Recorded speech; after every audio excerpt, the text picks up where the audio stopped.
Hello there, and welcome to the Thinking Fellows podcast. My name is Caleb, and today I'm joined by Doctors Rod Rosenblatt, Scott Keith, and Adam Francisco. We ended last episode at 1545, and we've been covering sort of bigger pieces of history, and that's going to continue today as well. We're probably going to cover 5-ish years again this episode. So before we jump into there, I just want to remind everybody that we are part of the 1517 Podcast Network. We have a great lineup of shows there right now. I'm honestly really proud of what we produce every week. We have a daily podcast and the blogcast, so if you aren't a reader of the 1517 blog but are interested in what is happening there and you do listen to podcasts regularly, every day that blog is read as a podcast and published, and those take anywhere between 5 and I think 7 minutes to get through, so they're not very long, and you could add that to sort of your daily or weekly mix of podcasts. I find them quite enjoyable. In fact, you can listen along while you read on the website, which I actually really enjoyed. I was kind of surprised. I was listening to it and reading it, and I thought it was helpful.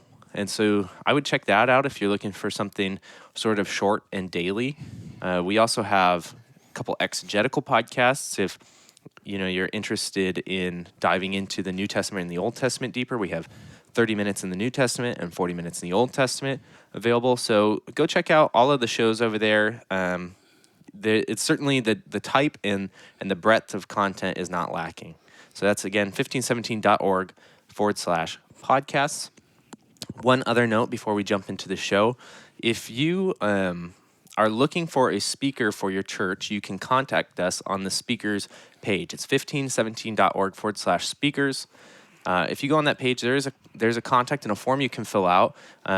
If you have a Bible study weekend or just an event at your church that you would like somebody who sort of has a specialized training in apologetics or in the history of the Reformation or in some other topic that you want to cover, you can reach out to us, and we will do our best to see if we can get a speaker out during the dates of your event. And we're always happy to do those. And right now, I think 2019 is the books aren't completely closed, but we're mostly scheduled out. But 2020, if you are planning out your next couple of years worth of events or educational things at your church, please do consider our speakers. And if you want to support things like the Speakers Bureau, the podcast network, the videos and things that we do, there's a donate button up on the 1517 website, and we would ask that you do please consider supporting what we do here and our goal to proclaim the gospel of Christ crucified every day. All right, so we're going to jump into what's going to become sort of an era of turmoil for Lutheranism. But before that, we had a listener ask me the other day via email, hey, are you guys going to talk about the Council of Trent at all? And just so happens that 1545 is the opening of the Council of Trent. And so we are going to take a minute to sort of talk about what the Council of Trent is. We may have listeners who are not even familiar with what the Council of Trent is. Yeah, highly, highly significant, because it was the first time that Rome went down on paper as to what they held and what they condemned. But it's down on paper. Adam, could you talk about the difference between a council and a diet? We've had several diets show up between official meetings of the church with the Protestants. Well, a diet's a political affair. It's a Reichstag. It's a meeting of the electors and all the princes of Germany. And whereas a council can be a whole bunch of things, but in this case, it's a church council. Routine throughout the Middle Ages, even beyond or before the Middle Ages. This is not an ecumenical council, though. There aren't representatives from the East or anything like that. But as Dr. Rosenblatt just said, what's significant historically with the Council of Trent, to add to what he already said, is that in the Middle Ages, there are heretics, recognized heretics, from the stand or the perspective of the papacy. But now, even into the late Middle Ages, there's still kind of I don't know how to put it. They put up with differences of opinion, if you will, within the church.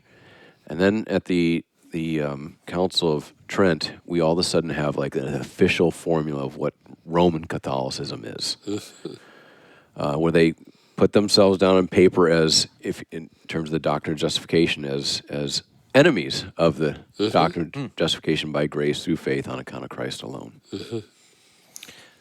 So, Adam, kind of half as a question. This was Well, I've got to throw in a quote here from Dr. Horton.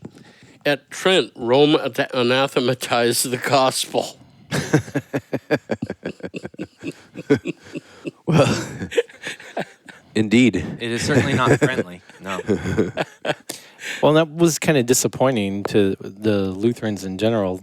Again, we've talked about several times in this series how they wanted the opportunity to have a council and to ask, to have a hearing and a council and have a council decide on these issues. They weren't even really invited, though, were they? I don't think so. Yeah. Memory serves me correctly. And I think later, because the council lasts a long time. I mean, the listeners 2+ years. Yeah. They spoke of one being held at Mantua, but it never came to pass. Yeah. Well, wasn't it held? I think it was held. Wasn't it held for more than like 15 years? The Council of Trent, before the decision, before the canons and decrees are released in the 60s. Yeah. So this is. I think the bulk of it is 1545 to 1547, Yeah. but it takes a while for it all to be released and everything. And it, basically, people talk of echo chambers. That's kind of what it was. Okay. A meeting of Catholic theologians who are not necessarily. This is, of course, coming from a Lutheran's perspective, but they're not there necessarily to approach what the doctrines of the church are in an aloof manner, but it's primarily a response to the challenges of Protestantism, in particular Lutheran theology. So it's kind of a polemical council to marginalize or to ensure, to guarantee that the Lutherans and other Protestants will be considered outside the fold of the church. Yep. So it's set up to begin with, I'd argue. Is there, just to play devil's advocate, is there anything positive to say about the Council of Trent? Well, yeah, I think it says a lot that finally they're down on paper as to what they hold. That's a first. That was one of the problems at Augsburg, too, was sort of the sweeping rejection without specifying until the confutation. But I've heard a critique of people that up until the Council of Trent that, and maybe even after some people have said this, that they were never, that the errors that the Lutherans accused them of were never officially done by councils. It was all individuals who were the problem. It was all and the councils and the church never actually signed on to those errors. The one I've heard from priests is, yes, we all signed to it and ignore it for the rest of our lives. Sounds about right. Okay, cool. Well, I think moving on. So 1546 is sort of an emotional year. Luther preaches his last sermon and dies not the same day, but very shortly after, only 3 days later or something like that. Later, yeah. And he's in Wittenberg, but not everybody's there, right? So he died. Who's around him when he dies? He's in Eisleben, where he was born. Yeah, okay. He's down there mediating some dispute between nobility, and I think did he travel while sick or? Yeah. He was for his last 20 years, I think, Perpetually ill. always sick with something, whether it's stones. I don't know if they're kidney or Gout. gall or what. Or Heart gout attacks. and heart attacks. I think ultimately he died of a stroke. Right? Am I correct? Well, maybe the verdict's out. Yeah, a stroke or a heart attack. Yeah. Okay. Yeah. So he I've heard it said his heart exploded. Yeah. But I've also seen that it was a stroke. But that's February 18th of 1546. Surrounded by friends. I think it was 3 a.m. It was very early in the morning. Eustace Jonas was there, Bugenhagen, and all his friends. And he was even asked, and they know he's going. And there's some really, you mentioned it's a very emotional year. When you read the stuff of Luther's last hours, it's hard, especially if you have some affection towards him, it's moving how confident he was. Yep. One description says when he's asked, "Are you ready to go?" and he just says, Yeah. Yes. I mean, that's it. Or do you want to change your confession at all? Right. 9. 9. Yeah. I think it's important to note that there's a is it 4 years earlier, Adam, that his daughter dies. Yeah, Magdalena. Magdalena dies, and that was a In his arms. I think that broke his heart. that's a break point for him too. There's a lot of wind that goes out of his sails after that point. And there's several letters, I think even in the American edition in English, where he writes regarding how difficult her death was.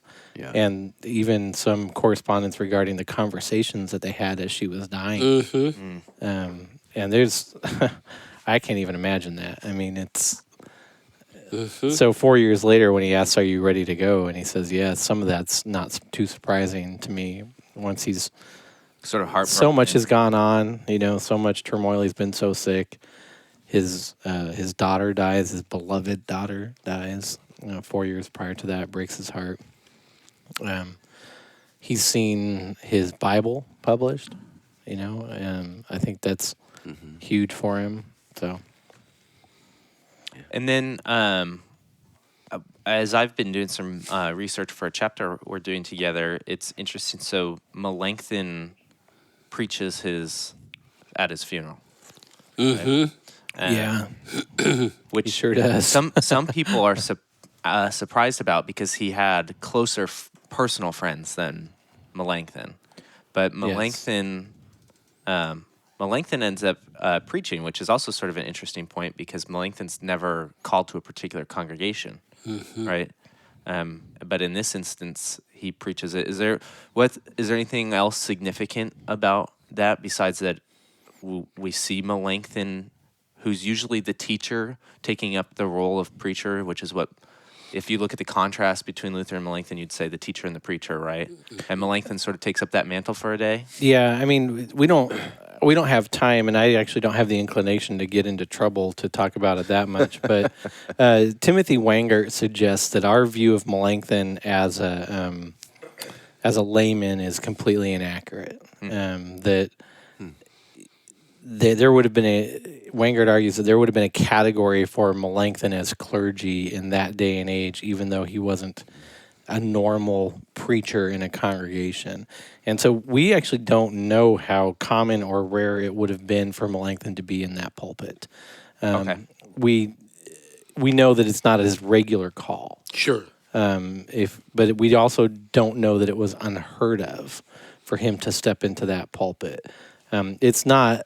There's no evidence to this at all, but it is interesting that Cranach's painting on the altarpiece at the Castle Church of Wittenberg shows Melanchthon in what we would commonly call a pastoral role, baptizing a baby.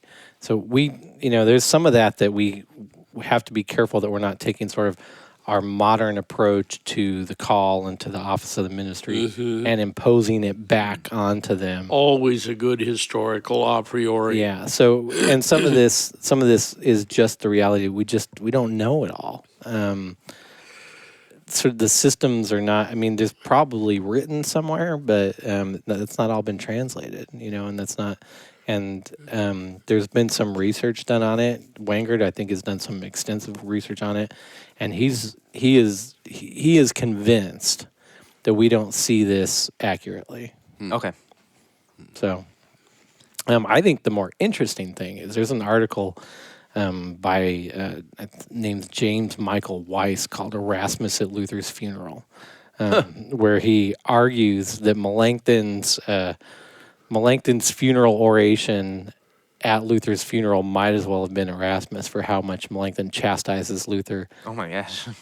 In his funeral oration, it's an interesting relationship those two had. Sort of a lot of this stuff that we talked about in the last episode that Melanchthon is frustrated with Luther over regarding how he treated people comes out at his funeral. Were there several orations at his funeral? 'Cause I I've always think there heard was more John than one. Bugenhagen Yeah, Bugenhagen will too. get delivered And as well. Jonas too, I think. Yeah. Yeah. Okay. Yeah. Yeah. Jonas, I think, was the pastor who attended him as he's dying. That's correct. Yeah. Yep. I think it's fair to say he's Luther's pastor. Yeah. Yeah. All right. So, I mean, I don't want to move past it too quickly, but we're getting now into stuff we've talked about on past shows, which is the fallout that this causes. Obviously, when you don't want to say, hey, Lutheranism is dependent on Luther, because it's not really, right? Because it is a confession of faith that was contributed to and written by many people. But it does cause, outside of sort of that, like Adam said, reading it, the emotional turmoil, it actually causes some sort of issues as far as the order and practice of Lutheranism. The figurehead is sort of gone. And we've talked in the past about how that mantle sort of gets automatically assigned to Melanchthon, and Melanchthon sort of maybe doesn't know exactly what to do. Well, it's hard. I think and Adam's probably more helpful on this than I would, but it's interesting to say that there's not a mantle, because I think we would like to think that there isn't, right? That it's not as easy as Luther dies and now sort of the head is gone, what do we do? But it really seems like that's the case. It seems like even if it's only by means of perception, that the entire world that knows and is influenced by this Reformation knows that once Luther is dead, something's wrong, and that there's opportunity, and that there's maybe no real leader here anymore. I think from what I've read of Melanchthon and some correspondence, he does feel this burden, and he doesn't. He also, I think, to a degree, knows that it's not the right burden for him, and that he's not going to be able to fill these shoes in the same way. But he's, and there's times, and I assume we'll talk about it as we talk about the interims, where he tries, and he ultimately, every time he tries, he fails rather miserably at it, and I think he knows this. So, do you think there's an actual mantle being passed here? I don't, not an actual mantle, but I think just in any, I don't want to call it this, but movement, you're going to have those figures who people follow, those leaders. Yeah. And I think Melanchthon's the heir apparent. Yes. I think and there's a reason why he's called fair. the preceptor of Germany. Yep. Because he's the one who's going to be the great, I mean, he's already the systematizer of if you will, Lutheran theology, but it becomes even more the case, and the system is even bigger now after Luther's gone, as Melanchthon considers more civil matters, domestic matters in the next, I don't know how much longer, 10 more years. Actually, Melanchthon lives? Yeah, He lives another almost 15. 15. It's 14. But. What's the date of Luther's death as compared with the publication of the Book of Concord? Well, it's Luther's 1546. Book of Concord is published 1580. Okay. And so, but I mean, I always say Book of Concord, you have to kind of take the period between 1577 and 1580 and sort of call it a process. Because you have the sort of the initial writings of the formula going on 1577, 1578. Okay. Then 1579, 1580, you get the actual compilation of the Book of Concord with its publication in 1580. So we've talked about the interims on, I think we did a Q&A. It was maybe the last Q&A we did last year, where somebody asked a question about Melanchthon and the Augsburg interim and the Leipzig interim. And I think we only spent like 10 minutes on it, so it's probably good to sort of elaborate, because this is sort of going to be the first like doctrinal / political move Melanchthon makes after this mantle. Well, there's something important that happens in between here. A war. Called the Smalkaldic War. Yeah. I mean, it doesn't last that long, so it's in historical terms, it's a bit of a blip, I think. Was 2 weeks or something like that, Adam? The Smalkaldic League is basically the emperor, and with with funds given by the Pope, I believe, is able to now take an army and march north. Well, I think it's even conceived by the papacy to Yeah. crusade. Yeah. oh wow. Yeah. Well, it's sort of interesting to me reading sort of letters early, like 10 years earlier, letters from Melanchthon and Luther, the correspondences. This is Melanchthon's worst nightmare realized. Well, that's the way to think of this, right? Luther's dead. This is everybody's worst nightmare realized. To be honest with you, the only thing that could be worse for the Lutherans, I think, would be if the Turks were to come in. I mean, that might be worse, but they're probably not sure at this point. Yeah. Melanchthon's world is the university, first of all, and he is devastated when at the end of the Smalcaldic War, basically the University of Wittenberg is shut down. That's a devastating thing to him because that is his world. And so that's what happens. I mean, the armies come up. The Smalcaldic League, which we've talked about in previous episodes, tries to defend the region. I mean, it's kind of hard to say. The regions, the Lutheran regions, there's are some holdouts. Magdeburg manages to hold out, which is where you get the Gnazios that come basically from Magdeburg because they're holding out. They're not conquered. Some other areas hold out, but most fall to the Emperor's army and to the Pope's army. Is that Magdeburg is where Flacius is at this point? So he sort of made the right call when he moved some years later. And so with all of that going on, what the interim is after the Lutheran lands are defeated. The interim is literally a document, a confessional style document that mandates what the religious practice will be in these lands. And it's called the interim. It's originally the first one is the Augsburg interim.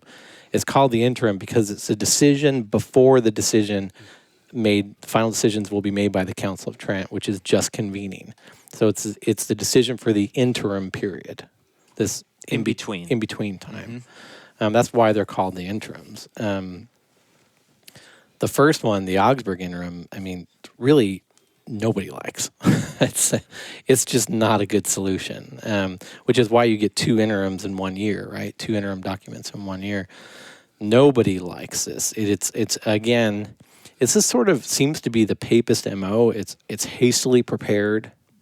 It's not well thought out. How will we enforce this? I think the thinking is that it'll be sort of easy to enforce on the pastors and the rulers because they're defeated. But what they find is that it's very difficult to enforce the practices of the interim with the people. You'd think after what are we talking now? 30-something years of just showing up with hastily formed documents and the Lutherans just shredding them to bits, that you'd finally at some point be like, all right, we spent a couple weeks on this thing, just, but just no, huh? Just still that same. No. And in fact, even at this point, Melanchthon, who's, I'd say, quasi out of the picture. I wouldn't say full exile, but quasi out of the picture. He writes pretty vehemently against the Augsburg interim. So I always think it's funny when people of our day will say that Melanchthon was on board with both of them. That's just not the case. I mean, he writes against the Augsburg interim pretty thoroughly, but he's later in that same year, he's persuaded to participate in the writing of what'll be in his mind, a better interim document.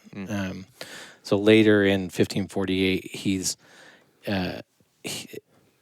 convinced that if he can come in and if he can help put something together that can actually be practiced and can actually protect the gospel, that things will get back moving again, that the university can be opened up again, and that they can start getting students again, and that churches will reopen. And he's convinced that this will be the case, and so he participates in it. He's not the only author, but he is.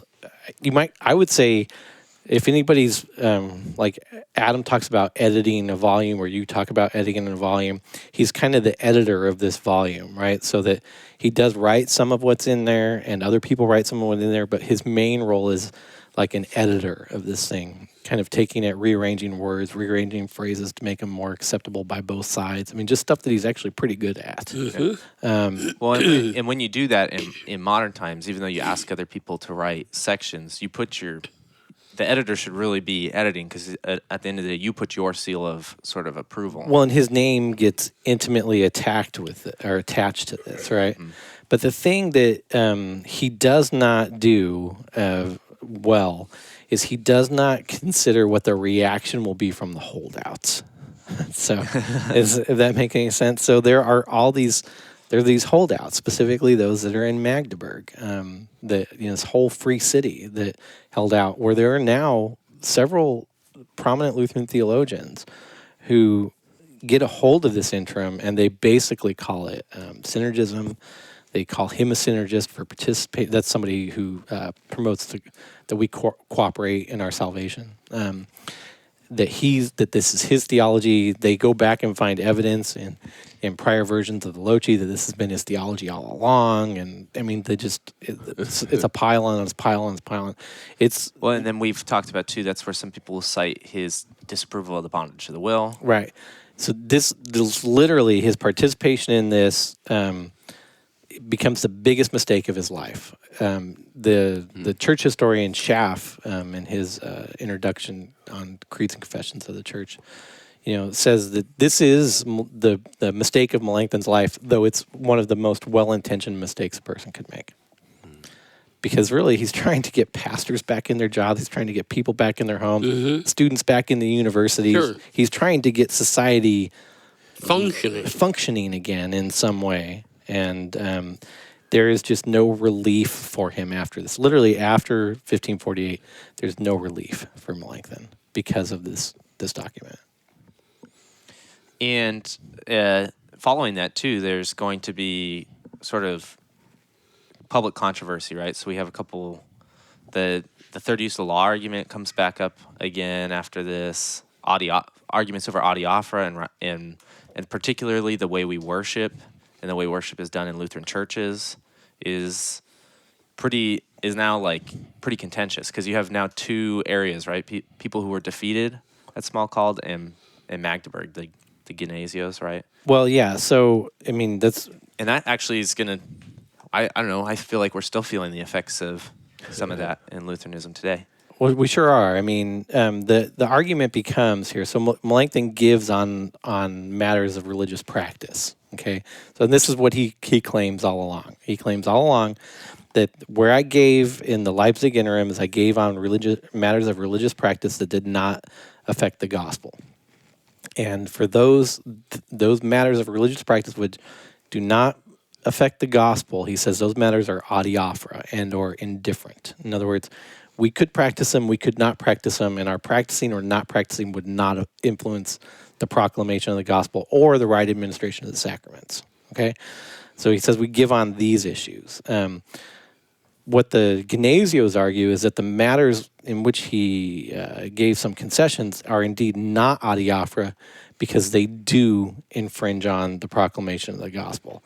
And the argument centered around, if I am participating in a practice that makes me appear as though I agree with the enemies of the gospel, at this point, the papists, are those matters then adiaphora? So if I am practicing the exact same practice, say concerning how the words of institution are done in the supper, would be a very good example. Okay. Like one of the issues was over the fractiopanis, the literal breaking of the bread, and the elevating of the host, and the literal physical breaking of the bread, which in Roman Catholic theology symbolizes the moment that the priest is re-sacrificing Christ. Yep. Right? They'll deny it, but it's in their books. Yeah. So within Lutheranism at this time, that practice is eliminated because we don't have that same theology regarding is Christ being re-sacrificed or not. We say, of course he's not, right? This is sacrifice once for all. Right. Yep. So allowing that back in to the Gymnasios is not adiaphora, because in doing so, you're tacitly, at least, agreeing with the theology of the re-sacrifice of Christ. Does that make sense? And Yep, so, sure does. while Melanchthon would say, well, actually, I've heard this argument today regarding the fracture upon us. Well, 99% of people don't know what is meant when somebody does that. They just like the symbolism of it. Yep. Melanchthon Yeah. would make that argument. Yeah, Yep. like you literally the symbolism of the words break bread. Right. Yeah. They would then in turn say, well, no, though. The papists are doing that for a reason. Yep. And because they're doing it for a reason, you cannot do it even if you are not doing it for that same reason, because it makes it look like you agree with the reasons they're doing it. And this becomes the literally people, when we hear this today, 500 years later, Sure. that this like war of words becomes the atomic bomb that breaks up Lutheranism for 40 years. Yep. Well, I mean, They can't believe it, You but could it's change true. it today. You could say, a guitar or an organ in the church service, and you'll have people say, well, you can't have, say, screens and lights in a church, not because screens and lights are inherently evil, but because the reasons that mega churches have screens and lights are evil, and now you're going to look like them, and that kind of thing. Those are just arguments that we're dealing with to this day. Yep. Yeah. So, and this is supposedly, and I say supposedly, but you could say that it was settled in the Formula of Concord, Article 10 on church rights, or on matters that are or not adiaphora, where Article 10 then specifically says, and it's Article 10 of the formula is good to read in this area, because you'll get a couple of things. Article 10 sort of reevaluates what the status of the controversy is. It actually says, this is what, and this is in the epitome. Article 10 literally says, this is what the controversy is. And this is sort of why the controversy is actually a big deal, even though it might seem like it's not a big deal. And this is the reality. And Article 10 and the formula falls on the side of not participating in practices that make you appear as though You're a pagan. Right. you are in theological agreement Right. with those with whom you have serious disagreement. Yep. So it is used in our time to argue against, say, like contemporary worship or the whole nine yards, right? The interesting thing is that the problem with that in our day, as a modern argument, that sword cuts both ways. Yeah. So you have, could cut obviously, the with this deepest kind of thing, sword. you have to be careful, because you could cut off your nose to spite your face, which is exactly what happened to Melanchthon. Well, and one of the interesting differences between, say, something like the Fractio Panis and contemporary worship is, one, you're saying is representative of a Christological error, and the other one is maybe just wrong practice for pop culture reasons or something like that, where it's not saying, Yeah, you're not saying lights in a drum are a Christological error. Right. Right. And that might be where some of the distinctions in conversations like this are helpful. Well, you brought up, and then we should probably stop because it's probably getting a little bit too much into the weeds. But you brought up Flacius. Yeah. I mean, Flacius goes as far as to argue against the wearing of Roman vestments, which, so investments for the listeners are the robes that pastors wear or don't wear. Albs, chasubles. And Copes specifically is what he argues against. Yeah, regalia of bishops and things like that Yeah. as well. So It goes deep. I mean, it goes excessive candelabra. I mean, it's so Melanchthon later apologizes for his role in the Leipzig interim as in an attempt to get these guys off his back. I Sure. think. the Ignatios. Yeah. I don't necessarily think he's really sorry for it, but I think he's really sorry about what's happened since Sure. he did it. Sure. It's interesting. We've talked about this off when we're not recording, about how the Ignatios is like real or true Authentic, Lutheran, yeah. authentic Lutheran, and Philippists are the ones who are more Flexible. Yeah, but in terms of like, they're more liturgical in this. Yeah, they're particular more context. Romanish in this And context. So how odd it is, at least this is insider baseball, I think is the phrase now, but how those who are hyper liturgical are more They call themselves Philippists. Canesios, even though in this context they Yeah. probably would have been identified more with Philip. Yeah. Yeah, with Luther. just for people who that might have gone over their head, we're saying in modern Lutheranism, people who would self-proclaim that they are Genesios, their worship practices tend to look more like what Philippists interims. during the Reformation actually looked like. And so at some point, not their doctrine switched, but the way in which their worship services looked like switched. Yeah. If anybody cares. And they probably shouldn't. but some of the Lutherans who are visit lots of different churches and see lots of different things this might help explain some of that. Yeah, good point. There's Well, I a think- long yeah. history. I think it's undeniable that many of the practices that we practice today that from the outside in look very similar to Roman Catholicism made their way back in during this time and kind of stuck to some degree. Now that's not all bad because there are many parts of that liturgical service that are, it's incredibly beneficial. And so we can't throw the baby out with the bathwater, which was the deal with Lutheranism all along. But some of I'd say the appearance stuff, the stuff that from the outside looks similar, some of that, there's also a history, I think, in American Lutheranism of co-opting Anglican practices early on just because English resources when we were still working in German. Yeah, again, we have a mixed audience of listeners. So some people, non-Lutherans may find this interesting just because I have talked to people who say are evangelical their whole life. And if you say, and they ask, hey, what are you? And you say you're Lutheran, they go, oh, that's mostly Roman Catholic, right? Sure. Or some people ask, oh, you were one of the first churches to ordain women, right? Because It's either or. It's either the extreme. It's both the extremes. Yeah. Whereas I think if you go to a lot of different Lutheran churches, you'll find they probably look, if you go to a service, look more like your sort of middle of the way Anglican church. I think I do sort of agree with that. There's some sort of similarity there. Well, and that's what we haven't gotten into it too much, but that's where the Church of England ends up. It's literally called the middle way. Yeah. I mean, that's Sure. that's the idea. Yeah. Within Between Rome Anglicanism, yeah. I mean, that's the whole thing. So that goes the other way. So within the reform of the liturgy in England, the question is how much can we keep, not what do we have to get rid of.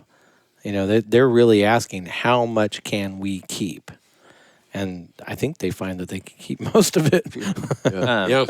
Yeah. And to contrast again, just because I want to stay broad, and Rod would be able to attest to this. That's very different than the question the Calvinists are asking right now. During the same time period, they're shutting off. Can you everything. use music? Yeah. And new hymns? And is that still a big contrast between us? If you walked into a Oh, Reformed yes. You church can and see it in architecture. There, from the real Reformed, you have that principle, the regulative principle, that you don't use anything that isn't first commanded or recommended in Scripture text. And that's not Lutherans. We'll say if it doesn't go against the gospel, go ahead and use it. Not just pipe organs, but trumpets and harps and you name it. And to somebody who's truly Reformed, that just makes their head spin. But there's got to be a limit to that, right? I mean, they still have pews, for instance. Yes. Right? Yeah, but they're talking about what you see up front, whether there are candles or not, whether your hymns come from your own writers, all that kind of thing. And it's very serious to them. As opposed to just from the Psalms. Yep. Say. Yep. The Dr. Godfrey, it comes from a little group within the Reformed camp that would recommend that we do nothing but sing the Psalms a cappella every single Sunday. That's it. The Psalms are your hymnal, period. And now we talked about, so that's in sort of Orthodox Calvinism Yep. too. It was also in Zwingli. early on, and so that's one of those areas where not all clearly not all aspects of theology between sort of Orthodox, Reformed, and evangelical world mix, because their worship practice, while they might have ditched some things because of the regulative principle, worship is very different, right? It is, at least that's where we would see what we call contemporary Yep. worship Yep. hopping out, which is not. It is not just the Psalms being Right. quietly read. Boy, is it ever not yeah. just the Psalms. Being so, yeah, that's kind of interesting. I like seeing how sort of the splits in the Reformation and the philosophy behind adiaphora could sort of let listeners of all backgrounds listening to the show go to their church on Sunday and look at what's happening in the service and say, oh, this didn't just come about. There's a history to this, and it's actually a lot of the history of the reasons our churches look different. Maybe all of it stems from the Reformation. Yeah, and in it you see before your eyes that Luther was not a revolutionary. In other words, when he was watching what was happening at the time, he said, we will keep whatever we can from the historic church that isn't against the gospel. Now, most evangelical churches will look to a founder and leader as if there was nothing that preceded. As if for the first time in how many centuries... The Bible is read clearly. Yes. Yeah. Yeah, Lutherans, we changed the order in which tradition influences doctrine. We call it magisterial or ministerial uses of reason. And tradition, and you can throw lots of different categories in there, but we don't ditch tradition entirely. In fact, if you look at our confessional documents, we very much look back at people who taught the faith before us to see how were the scriptures read. What is the common thread through the New Testament to today? And I think there's something important about doing that for today still, and not just stopping at 1530 and saying it's all good, or 1572 and saying it's all good. Nothing new happened since the late 1500s. I think this is an interesting period in Lutheranism, even if the listeners kind of breezed out during some of that, because what you see is after the death of Luther in the Smalcaldic War, it becomes very difficult to get Lutherans back together on the same page. Yep. And so in a lot of ways, Lutheran history for the next 40 years is sort of the controversies that occur now. So 1538 to 1580, the controversies that occur during that time period are just there's so many of them, and then that's what really culminates in the Formula of Concord and the Book of Concord. It's an attempt to try to get these now disparate groups back together. We only have like a minute or two, and so maybe this question, you can tell me if this question is too broad, but it comes to mind. So during I think I forgot to mention it, but during the last couple episodes, various Scandinavian countries have become Lutheran. Mm-hmm. Now they're not as impacted by this sort of imperial threat and the Smalcaldic battle, war, whatever you want to call it. Do you think that's part of the reason that some of the controversy that gets covered in the Formula Concord, later they're like, yeah, we don't really need to deal with the formula? Yeah, I mean there's reasons for it. I forgot the name of the king, but the Swedish king also didn't like it, and so he didn't require it for subscription. In fact, said you can't. So, I mean, that really, and at that time, I think the Swedish king was king of Sweden and Norway and perhaps Finland, and so that's a big reason. But beyond that, they did not. The Scandinavian Lutherans did not have as much of this going on, as did sort of Germany, Saxony after the Smalcaldic. They're looking south and going, "Whoa, those Germans are having they have a very different history. Yeah, they're not Christianized until let's for around about year 1000, whereas the rest of continental Europe, France, Germany, and the rest of them they've been since the 500 for 500 years prior. They're Christianized, and so And this has only been like the 400 Norselanders, years. the Northmen, are their history works out differently. So it's understandable why the controversy down south of them is. They look at it, wondering what the heck's going on down there. Yeah. I was That and their Viking stock too. Yeah.